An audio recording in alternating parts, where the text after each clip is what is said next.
ok chứ dương mà đó về arrangement ấy chứ dương châu được nông cầm thì hiện tại này ok từ bóng lấy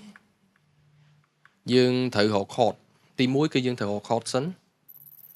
ok hay nhóm found discord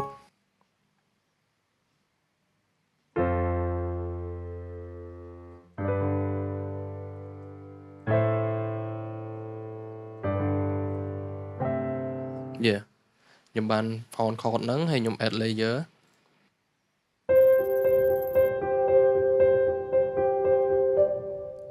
hay đằng sau này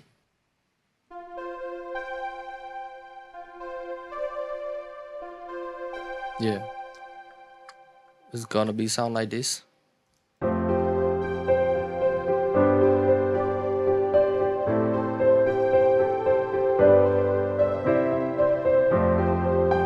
ok chẳng nhóm trong add sound và time tiết chẳng của IV hiện smooth feel smooth từ chẳng nhóm add time synth pad chẳng sound tìm mũi sound này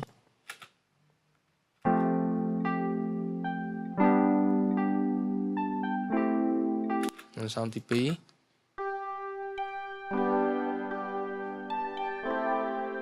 sound tí bay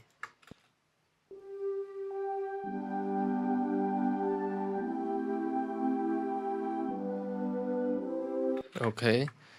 then we are gonna sound like this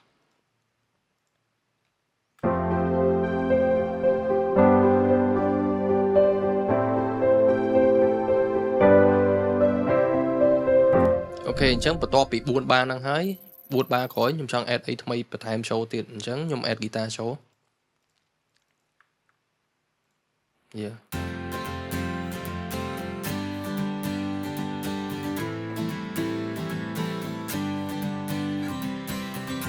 ok that's good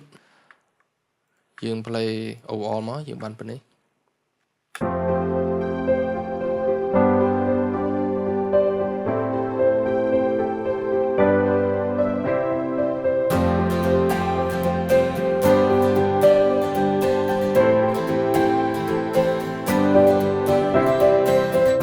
ok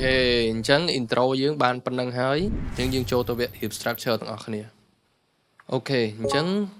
bọt muối cứ miền structure same cái này về miền verse intro 8 ចឹងទៅ6 13 intro 6 13 pre-chorus 8 bar chorus 6 13 verse 6 13 pre-chorus 8 bar chorus 6 13 and outro 8 bar អូខេអញ្ចឹងមិញយើងបាន sound ប៉ុណ្នេះអញ្ចឹងយើងយកវាមកយកវាដាក់នេះហើយនៅនេះអញ្ចឹងអូខេយើងតម្លាក់វាយើង copy វា here ប៉ុន្តែយើងលុប some គ្រប់ detail some sound ចោលខ្លះហើយយើង add new sound ព្រោះ verse យើងអត់ចង់ឲ្យវាដូច intro ទេអញ្ចឹង sound វាចេះ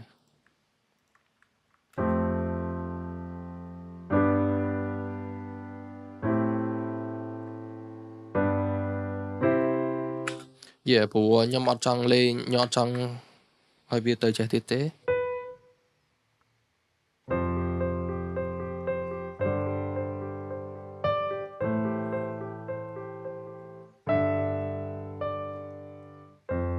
ខ្ញុំអត់ចង់ចឹងទេខ្ញុំចង់ឲ្យវា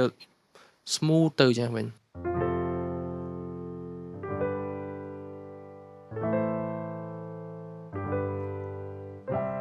ហ្នឹងហើយដល់ពេលចឹងទៅយើងសុខចិត្ត add sound អីមួយវិញអញ្ចឹងខ្ញុំ add time sound នេះមួយ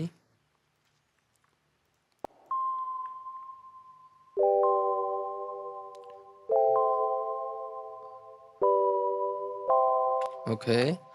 ហើយនឹង sound នេះអូខេ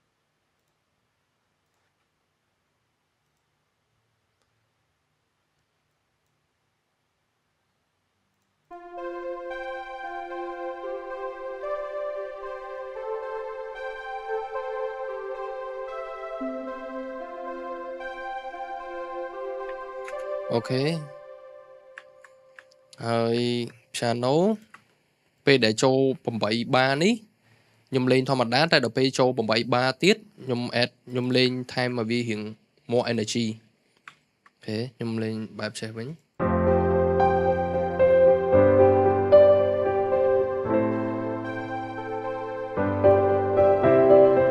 អូខេអញ្ចឹង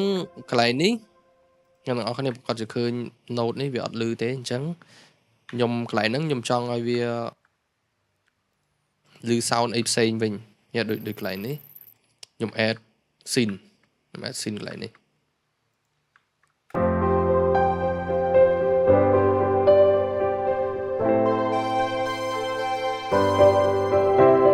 យ៉ាអូខេអញ្ចឹង8បារដំបូងគឺវាចេះ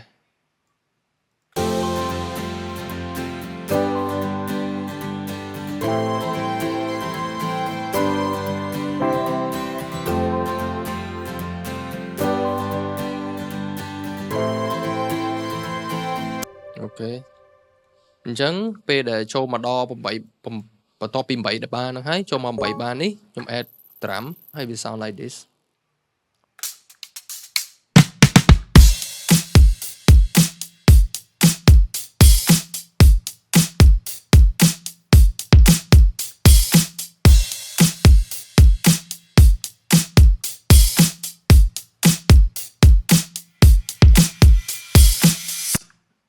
ពេលដែលអ្នកទាំងអស់គ្នារៀបត្រាំហើយយើងត្រូវតែមាន bass ព្រោះអត់មានត្រាំអត់ bass វាដូចបាត់ ingredient ដូចបាត់ស្អីមួយអញ្ចឹង bass អ្នកទាំងអស់គ្នាត្រូវតែ follow ទៅតាមត្រាំអូខេអញ្ចឹង it's gonna sound like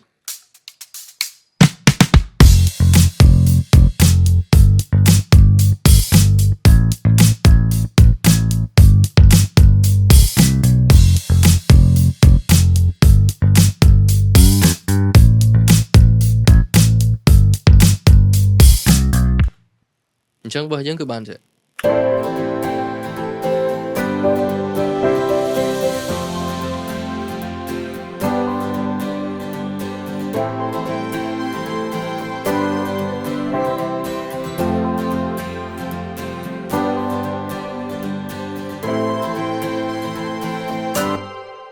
បាត់កន្លែងនេះកន្លែងហ្នឹងគឺគេហៅថាពេលយើងឆ្លងពី8បារទៅ8បារយើងត្រូវមានអី something new ដូចជា link មួយឬក៏ជា spin មួយដើម្បី introduce new sound អញ្ចឹងខ្ញុំ add sound នេះ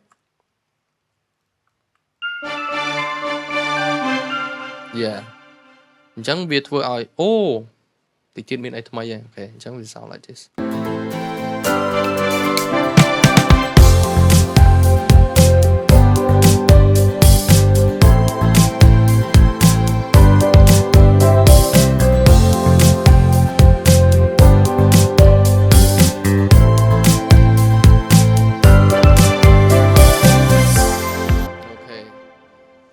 អញ្ចឹងបើយើងចប់ហើយ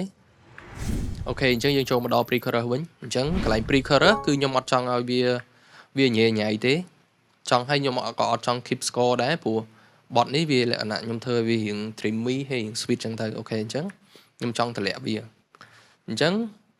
ខ្ញុំលេងគឺលេង slow វិញខ្ញុំលេង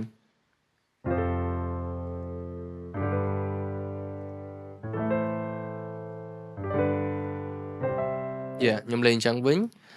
ហើយខ្ញុំ add new sound it sounds like this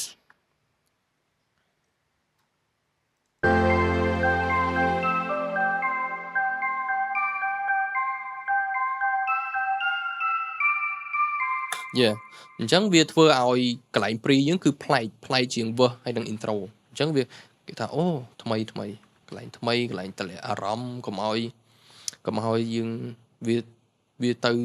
ឡើងទៅរហូតអញ្ចឹងវាធ្វើឲ្យ boring អូខេអញ្ចឹងខ្ញុំ add pre chorus ខ្ញុំមាន sound នេះមួយ sound មិញ sound នេះ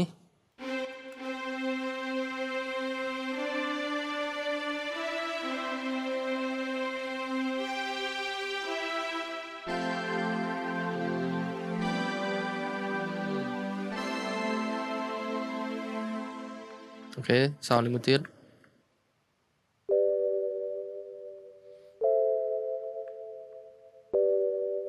Okay អញ្ចឹងវា sounds like this yes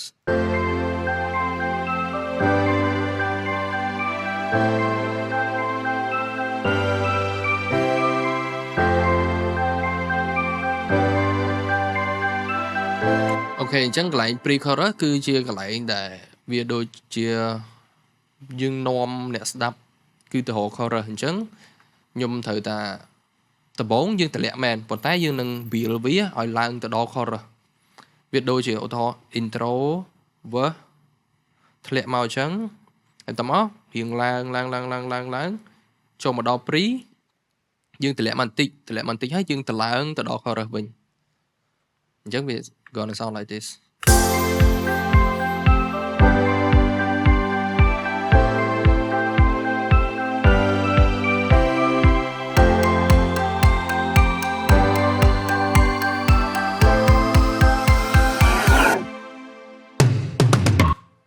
Okay អញ្ចឹង pre-chorus យើងហើយ